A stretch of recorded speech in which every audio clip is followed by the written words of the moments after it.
हरे कृष्णा, धन्यवाद, प्रणाम आप सभी को। तो आज एक हम बहुत सुंदर विषय लेकर आए हैं, संतुष्ट व्यक्ति।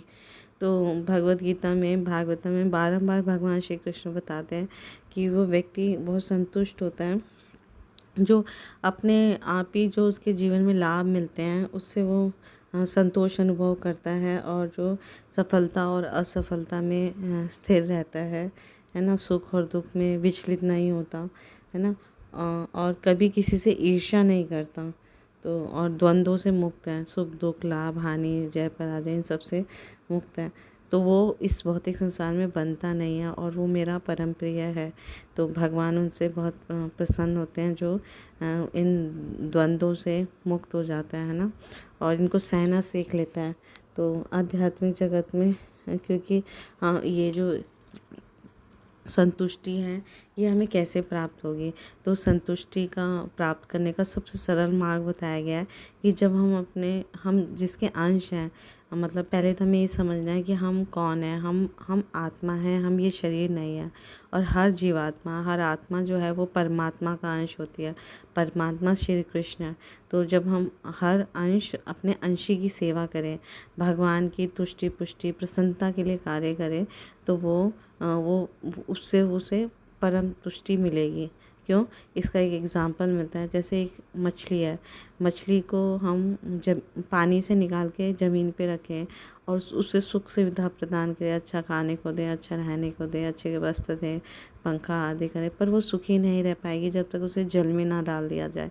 तो इसी तरह इस भौतिक जगत में हम चाहे कितना धन ऐश्वर्य सब कुछ अर्जित कर लें, पर अगर भगवान हमारे जीवन में नहीं है, भगवान की सेवा, भगवान की प्रसन्नता के लिए हम कार्य नहीं करते, तो हम वो सारी सुख सुविधा होने के बाद भी तड़पेंगे और तुष्टि का अनुभव नहीं करेंगे। तो तुष्टि पुष्टि हमें तभी मिलेगी जब हम अपने भगवान की, अपने अंशी की सेवा करेंगे।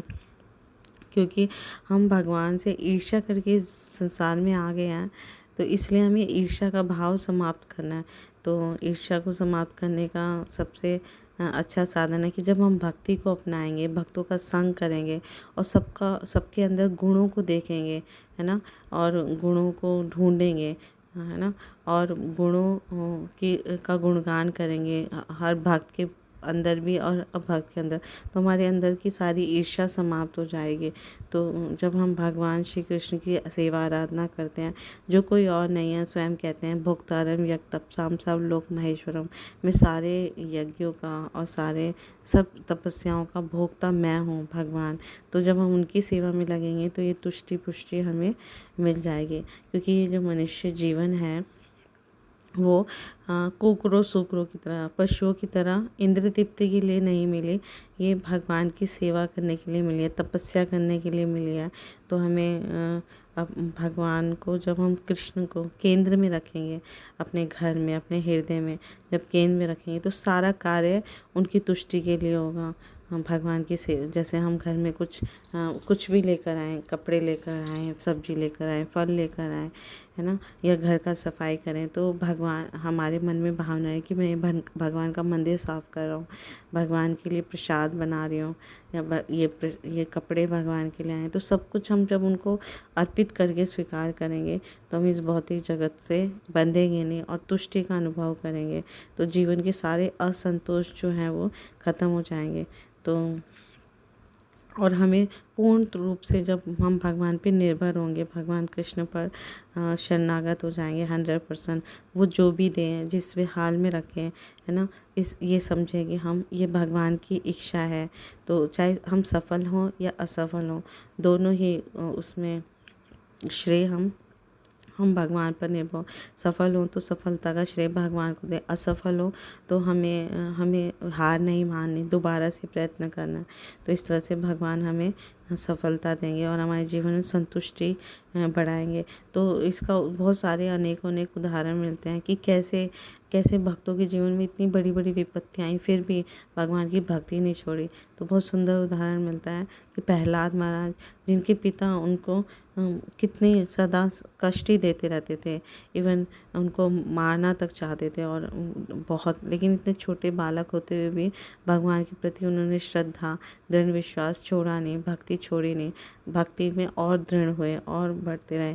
तो इस तरह से भगवान की प्रसन्नता में उन्होंने अपना जीवन, अपना सारा है ना लगा दिया, अपना सारा जीवन, अपना सारा ध्यान लगाया, और बाद में भगवत प्राप्ति उन्हें मिल जाती है। और फिर वो सबका भला ही सोचते हैं। प्रहलाद महाराज कभी भी अपने पिता के बारे में उन्होंने कभी बुरा भी नहीं सोचा, हमेशा उनका कल्याण करना चाहा, और उन्हीं की वजह से उनके पिता को मुक्ति भी मिली। तो इस तरह से हम देखते हैं कि हमें संतुष्टि बहुत सरलता से मिलती है जब हम भगवान कृष्ण की प्रसन्नता के लिए कार्य करेंगे। तो यदि हम भौतिक उन्नति से ही प्रसन्न रहेंगे कि हमें जीवन में ये सब मिला, बस हमें और क्या चाहिए, तब भी अगर हम ध्यानपूर्वक शास्त्रों का अध्ययन करें या श्रवण करें तो हमें समझ आएगा कि किसी भी व्यक्ति के जीवन में कितना भी भौतिक उन्नति है, फिर भी 4 दुख तो उसके जीवन में होंगे ही होंगे। वो कौन से हैं?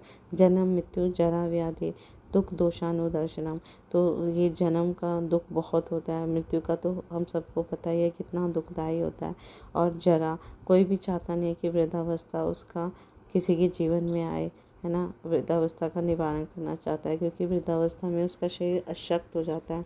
और व्याधि का तो हम सबको अनुभव है कि ऐसे छोटी सी बीमारी होती है तो हम इतने कष्टप्रद स्थिति में हो जाते हैं। तो जन्म, मृत्यु, जरा, व्याधि, ये 4 दोष हर व्यक्ति के जीवन में आते ही हैं, चाहे वो कितना भौतिक रूप से संपन्न हो जाए। तो जन्म, मृत्यु, जरा, व्याधि के इस चक्र को, संसार के इस चक्र को काटने का सरल उपाय है जब हम हरि नाम का आश्रय लेंगे, भगवान श्री कृष्ण का आश्रय लेंगे, भगवान श्री कृष्ण के पवित्र नामों का जप करेंगे। हरे कृष्णा कृष्णा कृष्णा हरे हरे, हरे राम राम राम हरे हरे।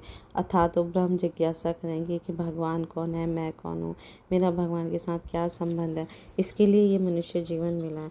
तो हम भौतिक सुख के लिए व्यर्थ नहीं करेंगे समय, है ना। अपना हर समय, हर क्षण भगवान की सेवा में लगेंगे और अपना जीवन कृष्ण भावना भावित बनाएंगे, तो हमारा जीवन जो है संतुष्ट हो जाएगा और हम संतुष्ट व्यक्ति बन जाएंगे, और इस जीवन का, मनुष्य जीवन का जो परम लक्ष्य है वो प्राप्त कर पाएंगे बहुत सरलता से। Thank you so much. Guru Maharaj की जय, श्री प्रभुपाद की जय। आप सब